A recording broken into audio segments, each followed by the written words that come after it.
غیر محرم پر بھروسہ عورت کی سب سے بڑی بے وقوفی ہے۔ یہ ایسا ہی ہے جیسے بند پنجرے میں موجود شیر پہ ترس کھا کے اسے آزاد کرنا، اس یقین کے ساتھ کہ واحد آپ وہ لڑکی یا وہ انسان ہے جسے وہ نہیں کھائے گا، حالانکہ در حقیقت وہ سب سے پہلے آپ کو ہی کھائے گا۔ ایمان اچانک غائب نہیں ہو جاتا، چہرے کا نور اچانک ختم نہیں ہو جاتا، نمازوں سے سکون اچانک نہیں چلا جاتا۔ پہلے خوف خدا جاتا ہے، پھر نمازیں جاتی ہیں، پھر حیا، پھر پردہ، پھر ایمان چلا جاتا ہے، آخر میں رہ جاتا ہے خالی دل، بے باک باتیں اور دو نامحرم۔ جب احساس ہو جائے کہ جس نامحرم سے آپ کو محبت ہے وہ آپ کا محرم کبھی نہیں بن سکتا، تو اللہ کی رضا کی خاطر پیچھے ہٹ جانا چاہیے، تاکہ روز قیامت جب وہ رب ذوالجلال پوچھے کہ اے بندے بتا تو نے میری خاطر اپنی کون سی پسندیدہ شے چھوڑی ہے، تو ہمارا دامن خالی نہ ہو۔ اگر تم عین جوانی کے دور میں ہو اور پابندی سے نماز پڑھتے ہو، اپنے نفس سے لڑ کر خود کو حرام سے بچا رہے ہو، تمہاری تنہائی پاک ہے، موبائل کا صرف اچھا استعمال کرتے ہو، نیک لوگوں کی صحبت میں رہنا پسند کرتے ہو، تو یقین جانو اللہ کے بہت قریب ہو، کیونکہ جوانی میں گناہ اپنی طرف زیادہ کھینچتے ہیں اور تم خود کو ان گناہوں سے بچا رہے ہو۔ ایسے ہی چلتے رہو، اللہ تمہاری دنیا اور آخرت سنوار دے گا انشاءاللہ تعالی۔ ضروری نہیں کہ ٹائم پاس کچھ دنوں کا ہو، کچھ لوگ 1 سال 2 سال اور 3-4 سال بھی ٹائم پاس کرتے ہیں اور اتنی مہارت سے کرتے ہیں کہ ان کے ساتھ بیتا آپ کا ہر لمحہ آپ کو سچ لگتا ہے، کیونکہ آپ کو اس پر یقین ہوتا ہے۔ عورت کھلونا نہیں ہے، وہ اللہ کی بنائی ہوئی ایک خوبصورت نعمت ہے جو موت کی گود میں جا کے ایک زندگی کو جنم دیتی ہے۔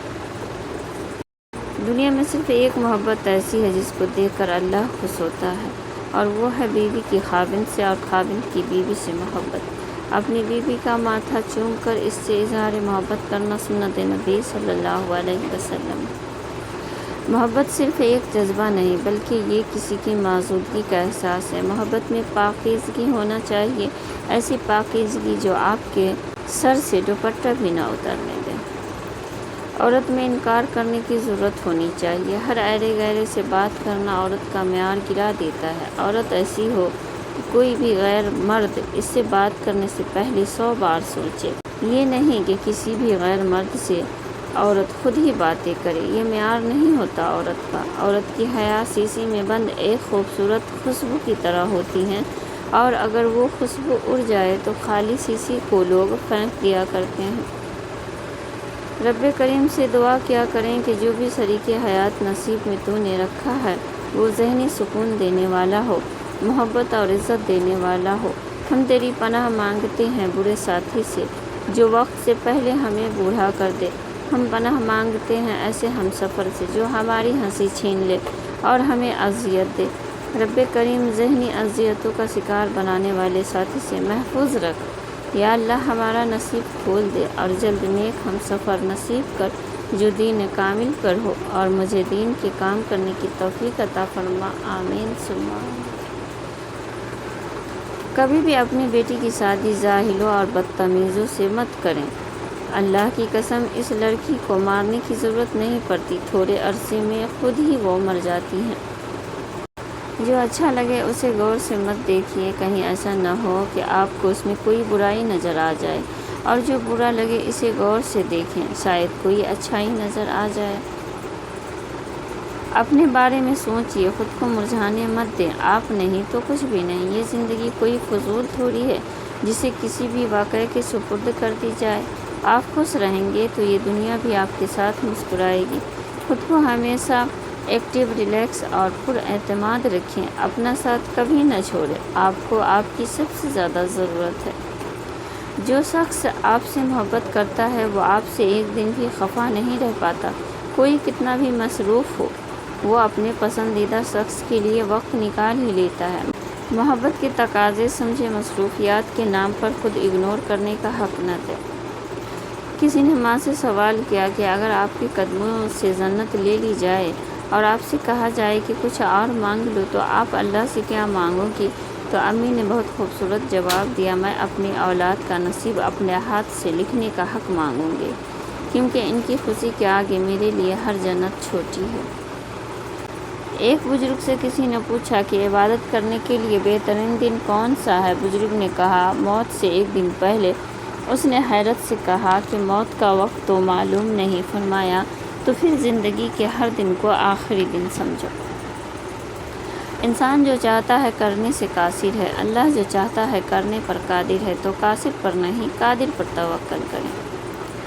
اکثر خاندانوں میں ایسے مہربان بھی ہوتے ہیں جو اپنوں سے حسد کرتے ہیں اور غیروں کے جوتے اٹھاتے ہوئے فخر محسوس کرتے ہیں۔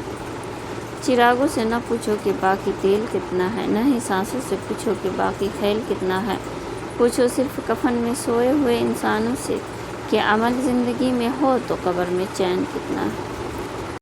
جب اللہ کو کسی کا سجدہ کرنا پسند آ جاتا ہے تب وہ خود ایسے اسباب بناتا ہے کہ انسان سجدہ کرنے پہ مجبور ہو جاتا ہے۔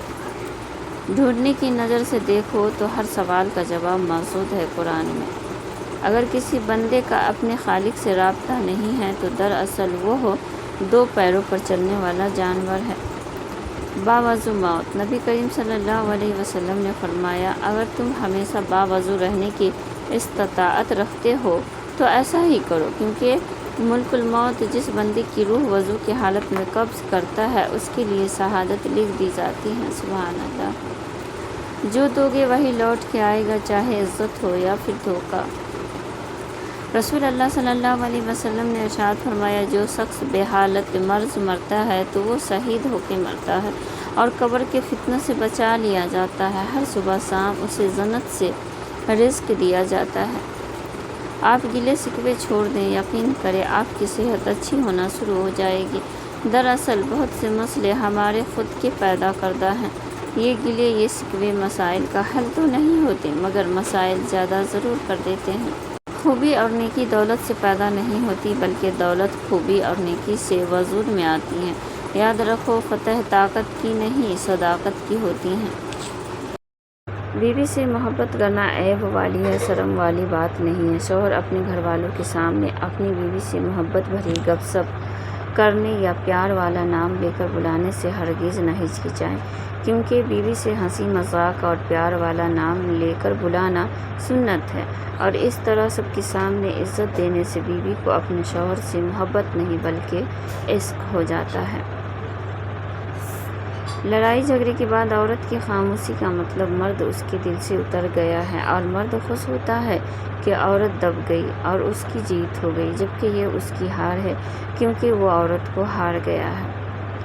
مرد کی وفا کا پتہ عورت کی بیماری میں لگتا ہے کہ سکہ کھوٹا ہے یا کھرا، اور عورت کی محبت بے روزگاری کے وقت پتہ چلتی ہے کہ وہ کاغذی ساتھی ہیں یا واقعی شریک حیات ہے۔